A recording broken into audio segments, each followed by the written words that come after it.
The evening sun had already dipped below the line of palm trees, swaying along Highway 44 when Colleen Hayes stepped out of the sliding doors of Corpus Christi International Airport. The warm South Texas air carried the familiar blend of salt and heat, the kind she had spent most of her life returning to after deployments, briefings, and assignments scattered across the world. But this time felt different. There was no welcoming committee, no son driving up with an awkward smile and a too-tight hug. Just quiet. Too much of it. Colleen adjusted the strap of the duffel bag resting against her shoulder, the same one she'd carried since her early Marine Corps years. Inside her front pocket, her fingers brushed against the smooth metal of the pocket watch her father had given her before her first deployment. She never traveled without it. Always come home, he had told her, and she had kept that promise through 30 years of service and a lifetime of storms. After completing her most recent advisory assignment, one she was still not allowed to discuss, she had flown home early, imagining Michael's reaction when she knocked on his door unannounced. He had always loved surprises, even as an adult. She pictured him laughing, brushing his dark hair out of his eyes, insisting she sit, eat, rest, stay. The drive to Flower Bluff took less than 15 minutes. Her rental car hummed steadily as she turned onto her Sun Street, a quiet row of modest homes tucked near the bay. The last time she'd been here, Michael had proudly shown her the garden he was planning for the backyard. He wanted herbs, tomatoes, a fig tree. Something alive, he'd said. Something that gives back. As she approached the house, her steps slowed. The porch light was off. Every window was dark. The yard, usually trimmed and neat, was overgrown. Patches of grass curling over the walkway. The mailbox sagged under the weight of stuffed envelopes, flyers, and unopened bills. Colleen frowned, trying to force her military instincts not to click into place. But they did anyway. Something wasn't right. Something was very wrong. She walked closer, knocking lightly on the door, then harder when there was no answer. Nothing. No movement. No sound inside. The uneasy calm that had been simmering since she stepped off the plane tightened across her chest. Colleen! She turned sharply. Standing a few feet away was Mrs. Teresa Barnes, Michael's next-door neighbor for nearly a decade. The older woman's face was pale, her hands clasped tightly in front of her. "Thank God you're here," Teresa said, voice trembling just enough for Colleen to notice. Colleen stepped toward her. "Teresa, what happened? Where's Michael? Why is the house like this?" The neighbor hesitated, not out of confusion, but out of grief. Then she exhaled. "He was taken to the hospital 2 weeks ago. An ambulance came in the middle of the night." Colleen felt the world tilt. 2 weeks? Teresa nodded. "I tried to find your number, I swear. But everything happened so fast, and I didn't know who else to call." Colleen's pulse hammered in her ears. "Is he alone there? Has anyone been with him?" Teresa shook her head slowly. "No one. Not once." A sharp, cold line formed through the center of Colleen's chest. Her son, her only child, lying in a hospital bed with no family around him for 2 full weeks. "And Vanessa?" Colleen asked, though she already sensed the answer. Teresa's expression shifted from sorrow to something closer to exasperation. "His wife? She's been off on some fancy trip again. Cruises, parties, I don't know. She hasn't been home in ages." The final piece slid into place with a sickening clarity. The dark house, the silence, the mailbox, 2 weeks in the hospital, no visits, no calls, Vanessa gone. The uneasy calm that had followed Colleen from the airport dissolved entirely, replaced by a growing, cold dread that settled deep inside her. She straightened her shoulders, the Marine in her answering the call before the mother even had the strength to speak. "Which hospital?" she asked, and Teresa, with a trembling breath, whispered the name that would change everything. The drive to Corpus Christi Medical Center Bay area blurred into a haze of headlights and rising panic. Colleen barely remembered the turns she took or the lights she passed. Her hands gripped the steering wheel so tightly her knuckles blanched white, the same way they had during battlefield evacuations years ago, but this was different. This was her child. When she pushed through the hospital's glass doors, the sharp scent of antiseptic and the hollow echo of footsteps down long corridors struck her with force. She moved past the front desk, her voice rough and clipped as she asked for the ICU. The staff didn't question her urgency. They simply pointed her down the hallway. Every step tightened something inside her chest. Every second felt stolen from her. When she reached the Bay Area ICU, a nurse stopped her gently. "Nang, are you here for Michael Hayes?" "Yes," Colleen answered immediately. "I'm his mother." The nurse's expression shifted, softening with a look Colleen had seen before, too many times during casualty notifications, too many times in the eyes of officers who had to deliver impossible news.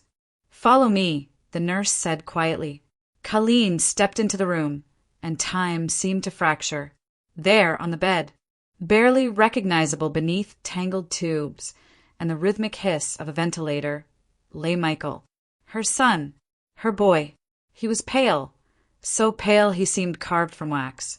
His cheeks were sunken, his collarbones sharp against his skin. His arms were thin, almost fragile. His eyes were closed, lashes resting softly like he was only asleep. But the machines surrounding him told the truth. Colleen approached slowly, her breath unsteady. She placed a trembling hand on his forearm. His skin was cold. Not lifeless, but close. "How long has he been like this?" she whispered. A voice behind her answered, "Mrs. Hayes." She turned to see Dr. Samuel Whitford, his expression solemn. Clipboard held loosely at his side. He stepped forward. "I'm very sorry you're seeing him this way. We've been trying to stabilize him since he was admitted." "What happened?" Colleen managed. "What's wrong with him?" Dr. Whitford exhaled, the way doctors do when the truth has no cushion. "Your son has late-stage stomach cancer." Colleen blinked, the words hitting her like a physical blow. She shook her head once, as if she could force the world to reset. No, he would have told me. He always tells me." "He came in far too late," the doctor continued softly. "Weeks, maybe months later than he should have. The disease progressed faster because he wasn't receiving any treatment. He arrived in very poor condition." Colleen swallowed hard. "He could have lived longer." Dr. Whitford nodded gently. "With proper care, yes. Absolutely." The room spun. Somewhere in the distance, machines beeped rhythmically, uncaring. Colleen leaned closer to Michael, brushing a strand of hair from his forehead. "You should have called me," she whispered. "Baby, why didn't you call?" As if answering her, Michael's eyelids fluttered. The heart monitor ticked higher. His fingers twitched weakly against the sheets. "Michael." His eyes slowly opened, glassy, unfocused, but searching. When they found her, his face softened, and something inside Colleen shattered. "Mama!" His voice was barely a breath, dragged through pain and exhaustion. His hand lifted an inch before falling back. Colleen caught it, holding it between both of hers. "I'm here. I'm right here, sweetheart." His lips parted again, trembling. "Love you."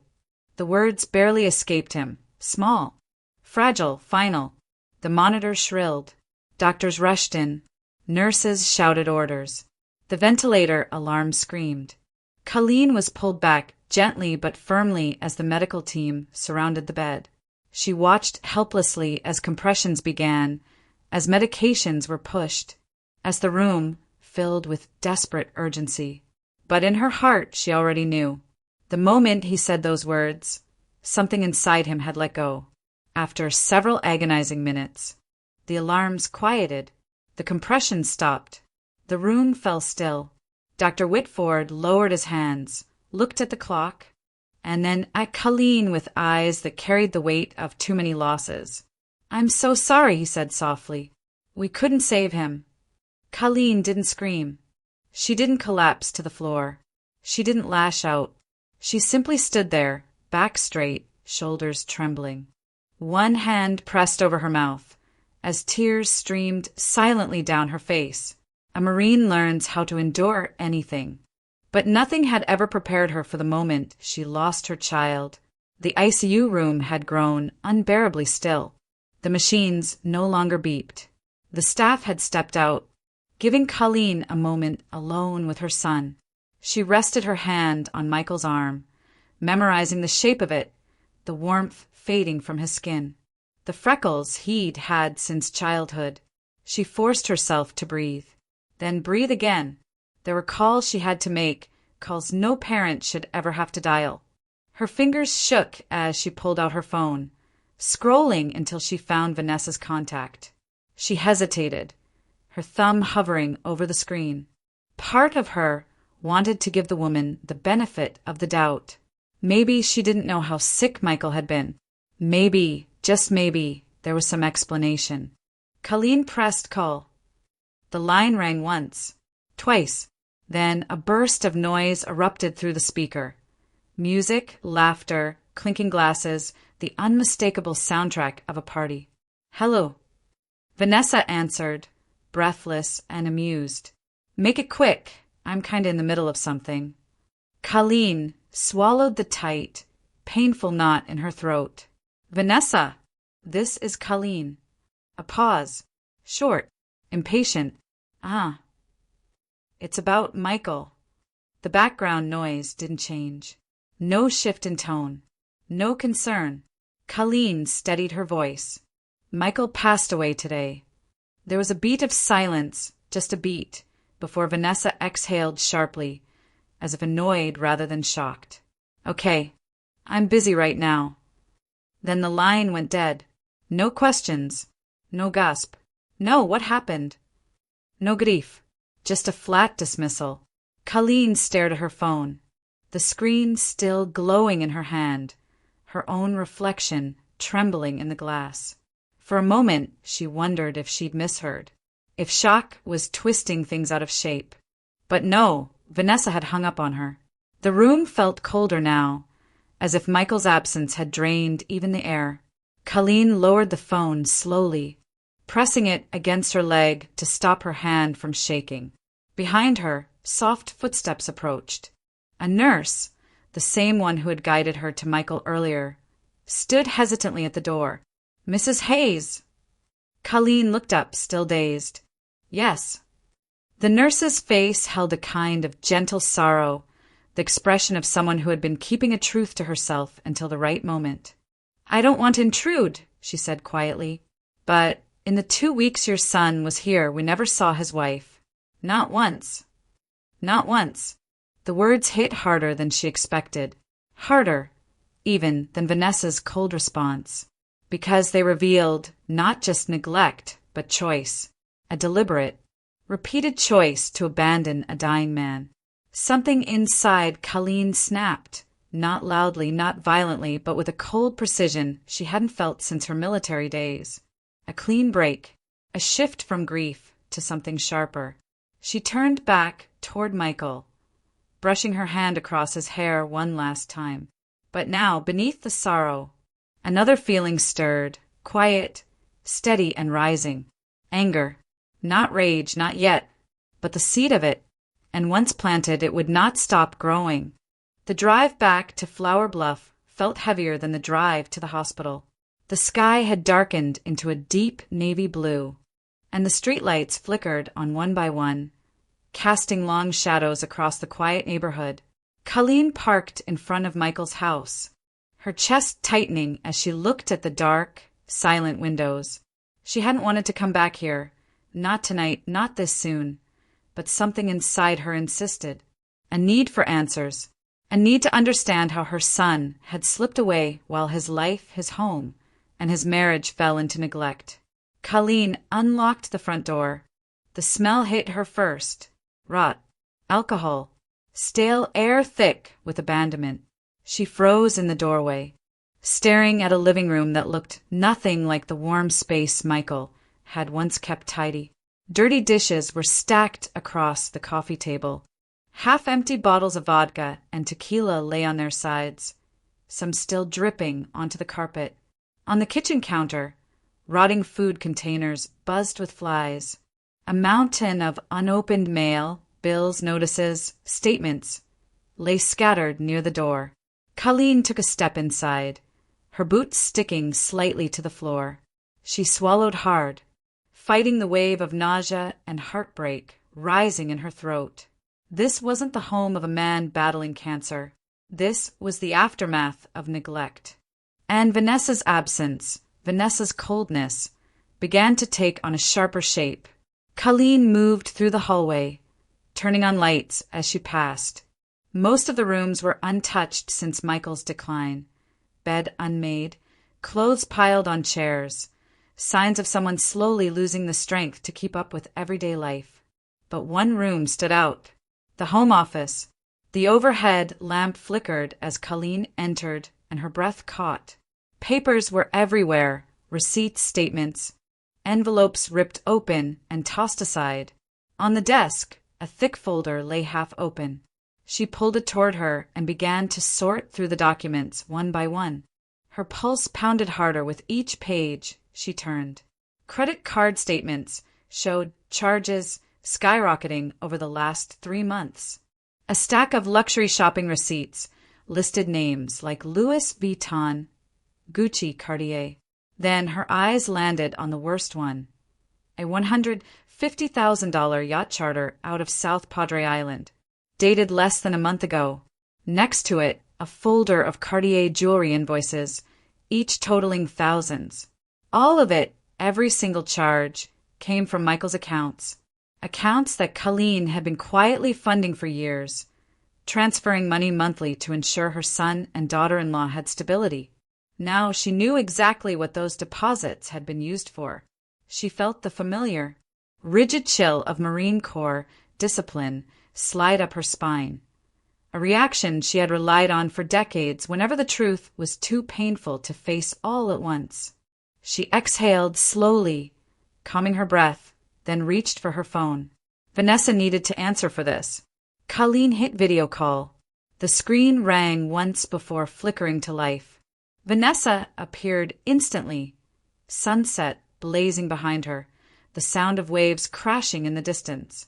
She was lounging on the deck of a yacht, wearing a designer dress, a cocktail balanced between manicured fingers. Music drifted faintly in the background. "What now?" Vanessa drawled, tilting her sunglasses down. Colleen stared at her, stunned by the carelessness, the cruelty, the complete detachment. "Michael is dead," she said quietly, voice tight. "And you've been out here spending his money while he lay alone in a hospital bed." Vanessa shrugged. "I told you, we were married. His money is my money." The smirk that followed, lazy, satisfied, dripping with entitlement, cut deeper than any insult could have. Colleen felt the air leave her lungs. The betrayal, the waste, the abandonment, it all coalesced into something sharp and cold inside her. Something that was no longer just grief. For the first time since the nightmare began, she understood exactly what she was up against. And she understood one more thing. This woman, this selfish, careless woman, was not going to get away with it. The night air along Highway 358 felt colder than it should have. Colleen rolled down the window of her rental car, letting the sharp wind hit her face, hoping it would clear the fog of grief still clinging to her. But beneath the grief, something else had taken root, something steadier, colder. Resolve. The sight of Michael's home, the receipts, the yacht, Vanessa's smug indifference, it all hardened into a single, unmistakable truth. Her son had been abandoned, drained, and left to die alone.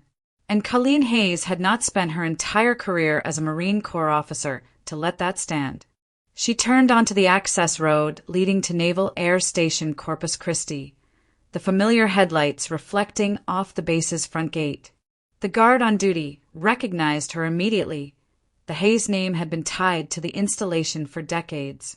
"Evening, Lieutenant Colonel," he greeted respectfully. "Just here to see Major Lawson," she replied. He waved her through without hesitation.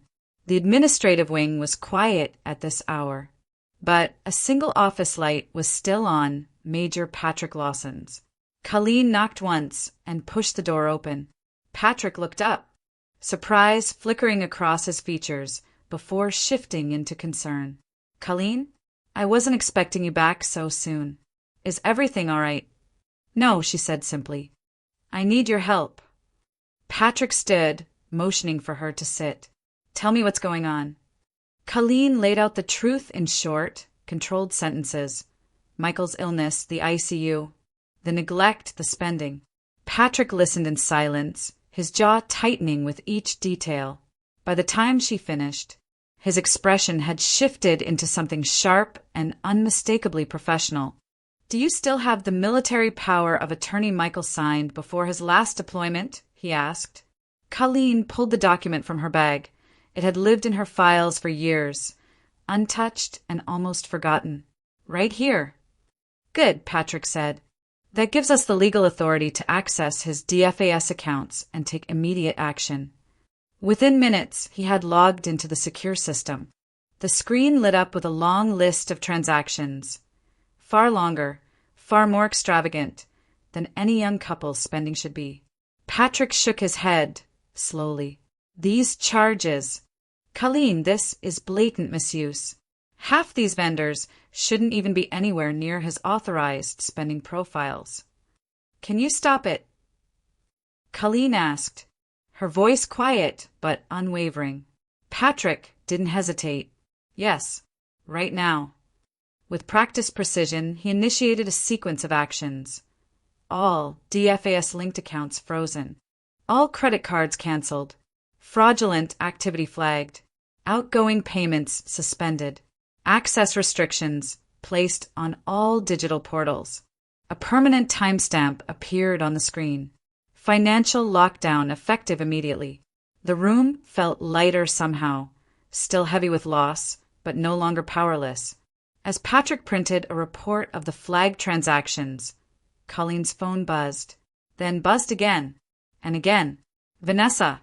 Colleen watched the screen light up with call after call. First a single ring, then two, then long, insistent strings of attempts. A text popped up. "Why can't I use the card?" Another. "Answer me." Then, "What did you do?"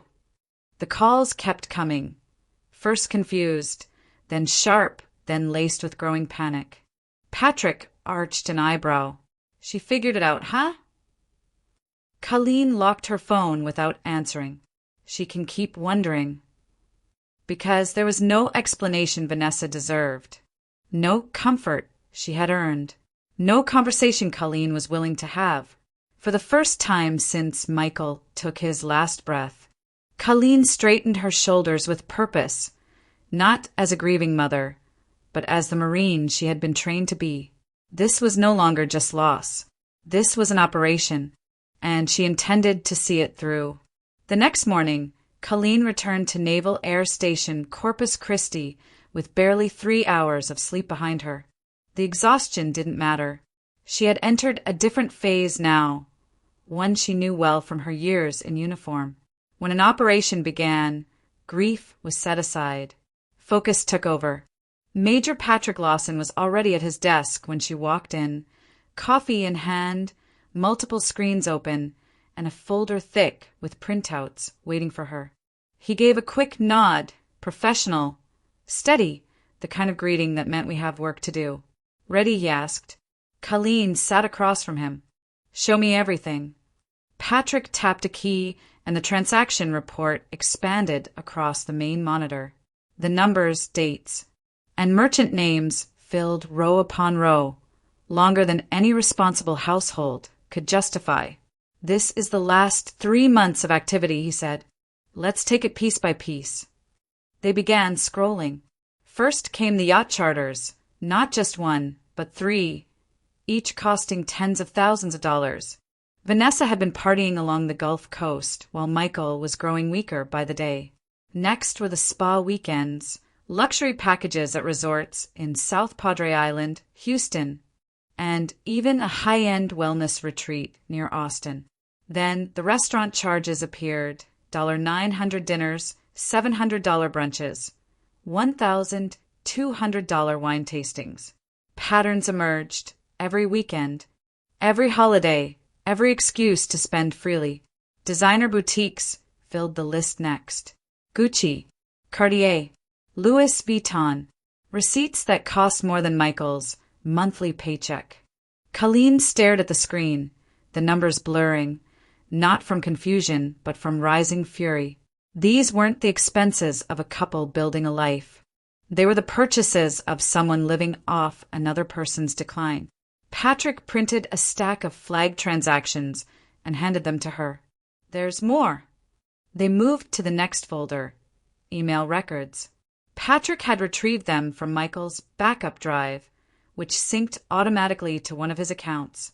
The first email made Colleen's stomach drop. Vanessa had written to a friend, using the money Colleen sends. She doesn't even realize it. Might as well enjoy it before things get worse. The next one was worse. Michael sleeps all day. He won't live long anyway. Colleen stiffened, every muscle tightening. She forced herself to keep reading. More emails confirmed what she feared. Vanessa had full knowledge of the funds Colleen transferred monthly. She had deliberately funneled that money into her personal spending while Michael grew sicker, weaker, and more isolated. Patrick moved to the next piece of evidence, Michael's phone. There are messages, too. He pulled up a thread from Vanessa to her circle of friends. Got the new bracelet. Used his card. If he complains, I'll just tell him it's stress buying. He's too tired to notice anything anymore. When he's gone, everything comes to me anyway. Colleen felt the breath leave her chest. Vanessa hadn't just been careless, she had been predatory, calculated, cruel. Patrick quietly slid one last item across the desk. I think you should read this. It was a small notebook, worn and smudged, clearly handled often. Colleen opened it carefully. Michael's handwriting covered the pages. Uneven at first, then growing shakier, letters tilting as though written by someone losing strength. He had written down every request Vanessa made. $800 for her work trip. $1, $200 for her mother's gift. $4,000 for a surprise. And next to each entry, Michael had written a single line. Mom sent money again. Hope she isn't overextending herself. She trusts us too much. On the final page, the words were barely legible. I don't want to tell Mom. She worries too much. Maybe Vanessa is right. Maybe I'm just not trying hard enough to get better. Colleen closed the notebook, her hands trembling. This wasn't just financial exploitation. It was emotional manipulation. Neglect. Abandonment. Cruelty in its purest form. Patrick looked at her carefully. We have enough for a full legal intervention. Colleen nodded slowly. The fire in her chest no longer grief, but purpose. Sharp, steady, unbreakable. Then let's finish what we started. The following morning, Colleen drove downtown with a box of documents buckled into the passenger seat like fragile cargo. She parked outside a brick building off Alameda Street, its windows marked with a brass plaque, Crowell and Harris, attorneys at law. She paused before stepping inside. She had walked into military briefings, high-stakes negotiations, and congressional advisory rooms, but this felt different. This wasn't about national security or field operations. This was about Michael, and justice for him could not wait. The receptionist ushered her quickly into a corner office lined with thick legal books and framed certificates. Behind the desk sat attorney Stephen Crowell, a broad-shouldered man in his early 50s with the calm, sharp-eyed focus of someone who had spent decades untangling financial deception. He stood to greet her. Lieutenant Colonel Hayes, it's an honor. I'm very sorry about your son. Thank you, she said, sitting. I need your help to make sure what happened isn't buried or ignored. Crowell nodded once, an expression that promised professionalism without sympathy, clouding his judgment. Tell me everything. Colleen opened the box. Bit by bit, piece by piece, she laid the truth on his desk. Receipts for luxury purchases. Bank statements showing unauthorized spending. Screenshots of emails Vanessa sent bragging about using Colleen's money. Printed text messages detailing Vanessa's entitlement and mockery. Patrick's transaction audit. Photos of the house, neglect, filth, abandonment. A still frame from the yacht video call. Vanessa holding a cocktail while her husband lay dying. Michael's notebook. Crowell examined everything with meticulous attention. His jaw tightened at the emails. He paused at the notebook, reading the shaky handwriting carefully. This, he murmured, is more than financial exploitation. It borders on willful neglect. That's what the hospital implied, Colleen replied quietly. He was alone. For months. Crowell leaned back, fingers steepled.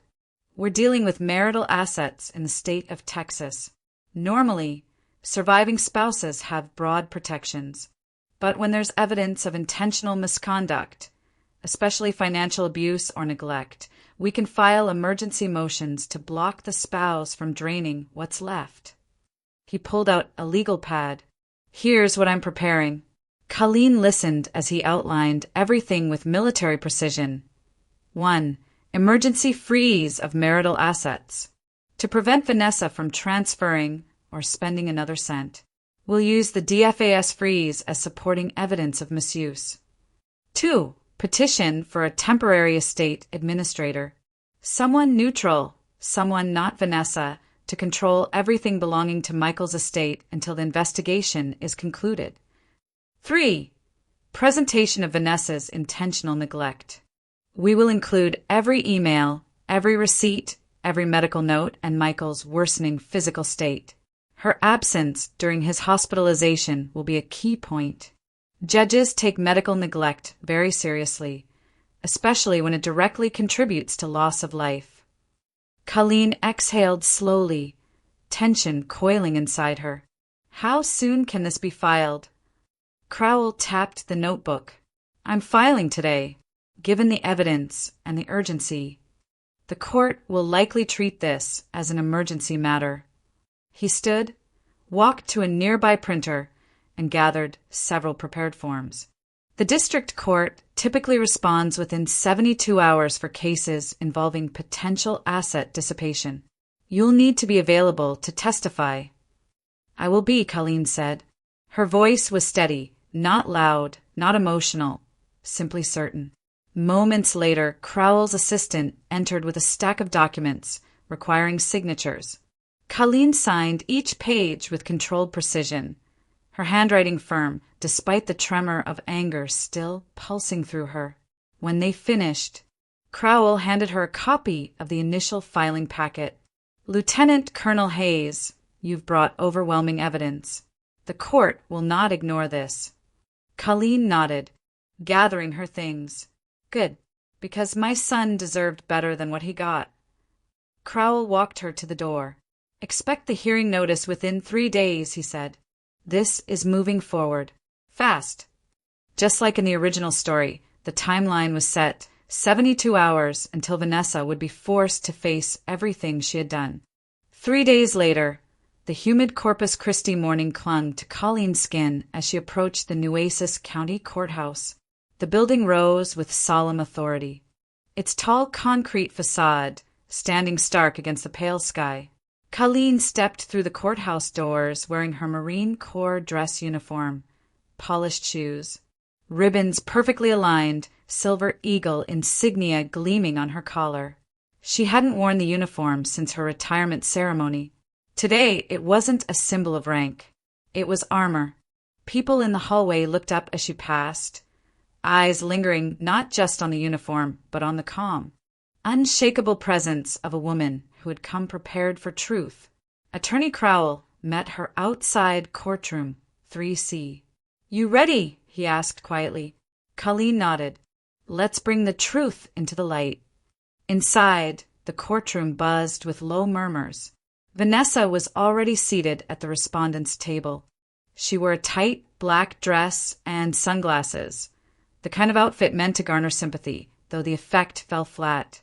Even seated, she radiated agitation, legs bouncing, fingers tapping sharply against the table.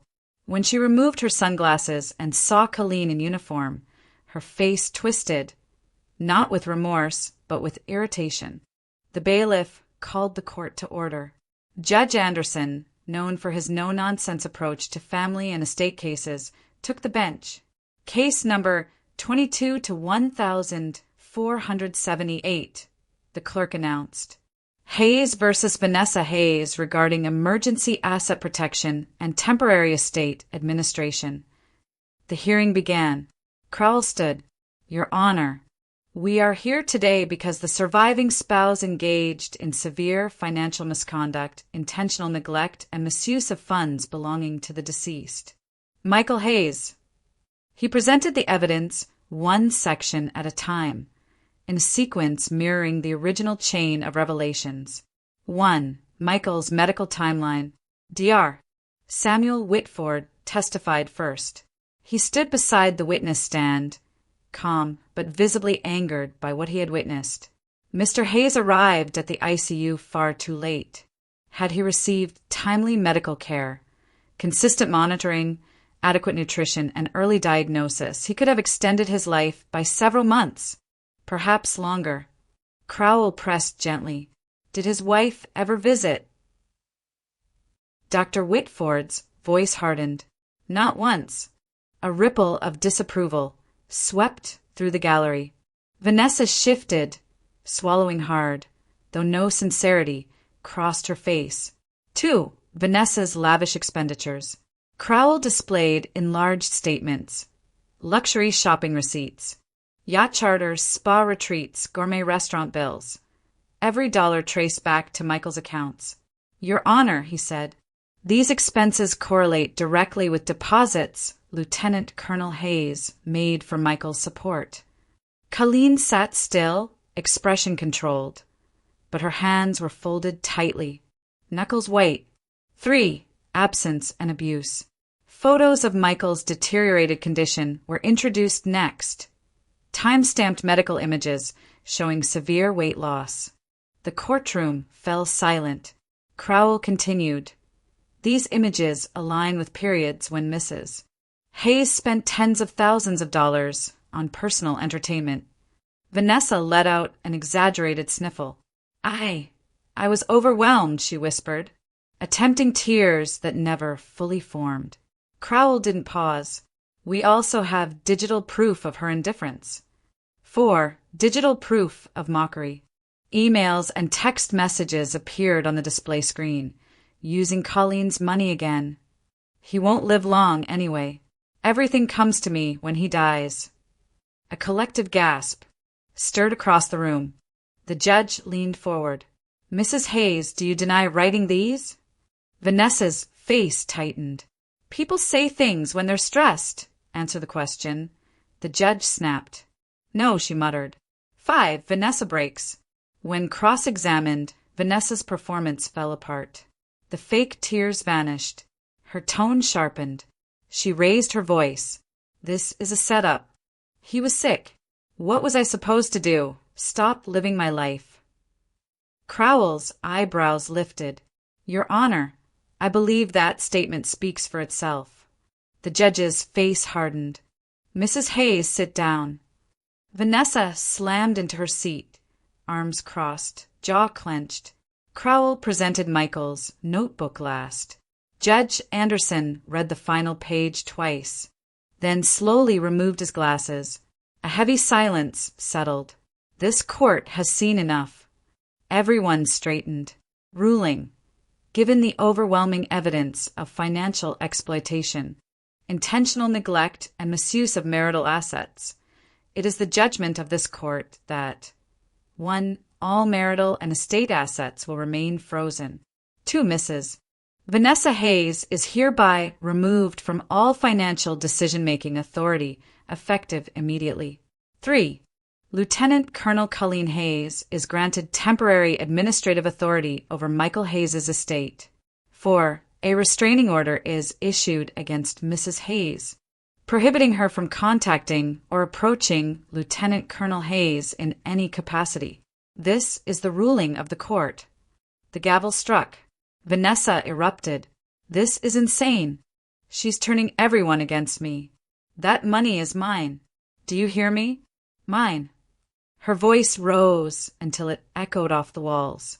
She kicked her chair back, screamed curses, and lunged toward Colleen, only to be caught by 2 bailiffs who restrained her before she got close. "You'll pay for this!" she shrieked as they dragged her toward the door. "You can't do this to me!" The door slammed shut behind her.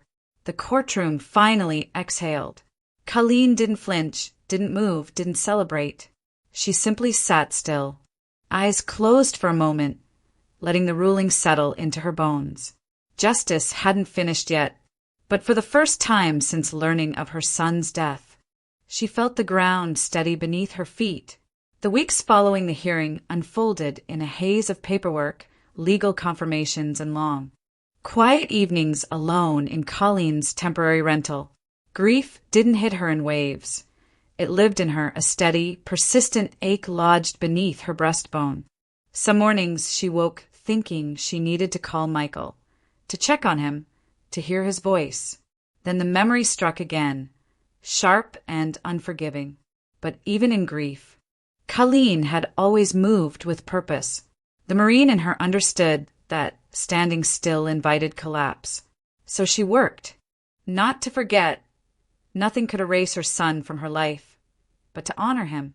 With Attorney Crowell's guidance, Colleen finalized the inventory of Michael's estate. Every asset frozen by the judge was accounted for. Savings, insurance payouts, personal effects, everything Vanessa had tried to reach.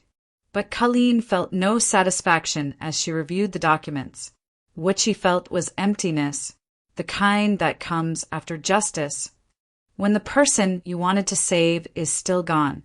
One night, surrounded by Michael's things, his watch collection, his medals, the last birthday card he'd sent her, Colleen realized something undeniable.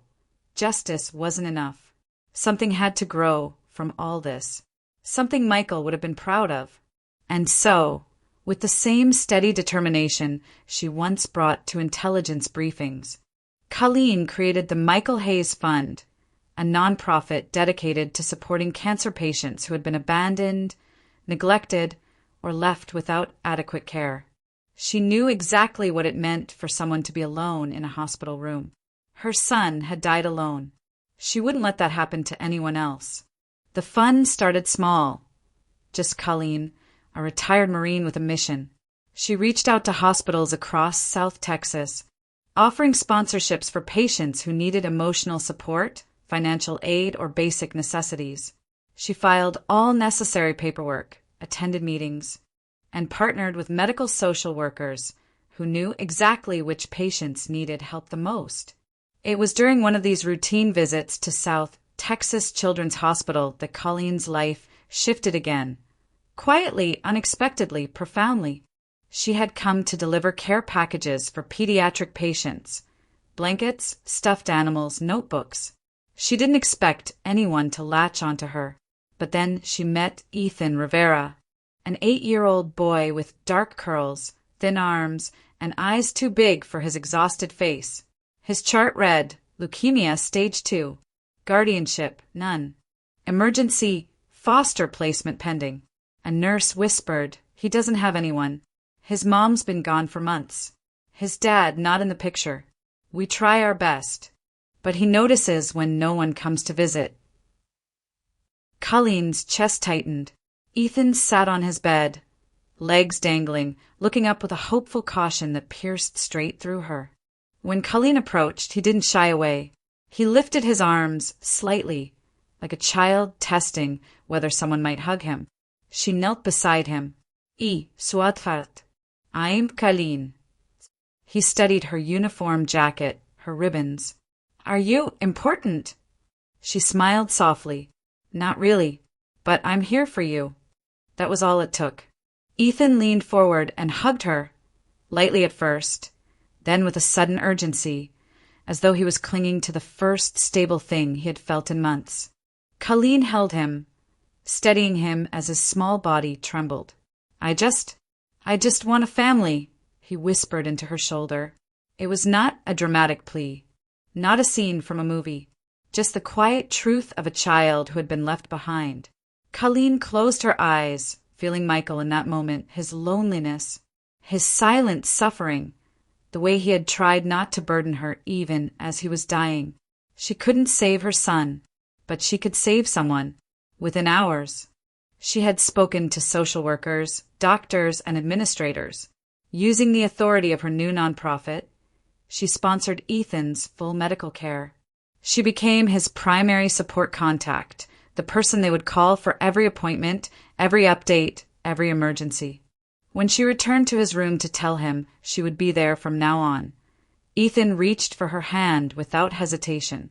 For the first time since Michael's death, Colleen felt something shift inside her, a small crack in the shell of grief, a breath of warmth. Healing didn't come in grand gestures. It came in moments like this, when a small hand found hers, trusting her, needing her. Colleen squeezed Ethan's hand gently, and in the quiet hospital room, surrounded by machines and hope stitched together by strangers, the healing truly began. 6 months passed, each one carrying Colleen further from the rawness of Michael's death and deeper into something steadier, softer, and unexpectedly full. Grief didn't disappear. She didn't expect it to, but it changed shape. It settled into a quiet companion, one she carried alongside the new routines forming in her life. At the center of those routines was Ethan. By early spring, his doctors delivered news that made the entire pediatric wing erupt in cheers. Ethan had entered remission. The treatment had worked. His small body, so frail when Colleen first met him, now carried color again. His cheeks were rounder, his energy returning in bursts that sometimes startled the nurses who had grown used to his stillness.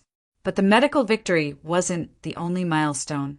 After months of rigorous evaluations, home visits, interviews, and background checks, Child Protective Services approved Colleen as Ethan's foster parent. The social worker, MS. Alvarado, had smiled warmly as she handed Colleen the final approval letter. You're already his person, she said gently. Now it's official. Colleen didn't cry often. Not publicly, but she cried then. Quiet tears, the kind that come from a place deeper than sadness. A place made of gratitude and second chances. The adoption process began soon after. There were still forms to file and hearings to attend. But the intent was clear. Ethan finally had a home, and Colleen finally had someone to pour her heart into again. Their days settled into comforting patterns. Ethan attended tutoring sessions in the morning, followed by clinic checkups twice a week. Colleen prepared lunches with military precision, neatly cut sandwiches, fruit slices arranged just the way Ethan liked. In the afternoons, they walked along Ocean Drive or visited the small park near their rental home. And in the evenings, their kitchen transformed into a warm, steady pulse of domestic life. Colleen stirred soups or grilled chicken while Ethan sat at the table, drawing with markers and crayons. He drew everything: dogs he wished he had, superheroes, rockets. But his favorite subject was them. One drawing showed him holding Colleen's hand beneath a giant sun, scribbled yellow and orange. The caption, written in uneven, determined letters, read, "Me and Grandma Colleen." When he handed it to her, proud and shy, Colleen traced the words with trembling fingers. She didn't correct him. She didn't question it. If that was who she was to him, then that was who she would be. Meanwhile, the Michael Hayes Fund grew faster than she ever anticipated. Hospitals across the region contacted her regularly. Social workers sent referrals. Community volunteers began offering time and resources. What had started as a grieving mother's attempt to honor her son became a lifeline for dozens of patients People who had no family, no advocates, no one to sit at their bedside. Colleen attended board meetings, reviewed sponsorship requests, coordinated volunteers. Work that once would have exhausted her instead gave her strength. Each patient helped felt like another thread connecting her back to Michael. Proof that his life, his suffering, his loss had been transformed into something that mattered.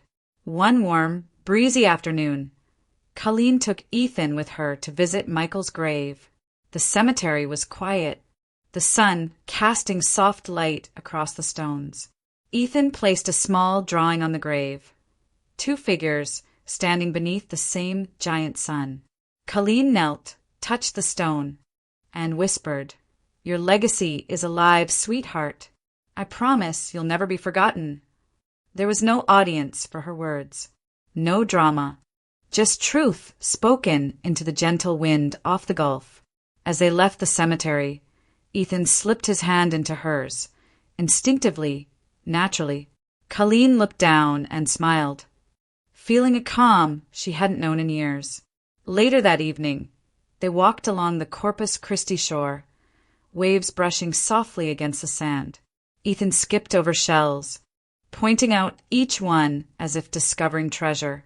Colleen followed close, her pace steady, her heart finally settling into a quiet, dignified rhythm. Healing didn't arrive like a storm or a triumph. It arrived the way the tide did, slowly, gently over time, and as the sun lowered over the water, painting the sky in soft pink and gold, Colleen realized something that felt as true as her own breath.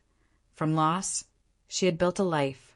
From grief, she had found purpose, and beside her walked the child who had brought her back to hope.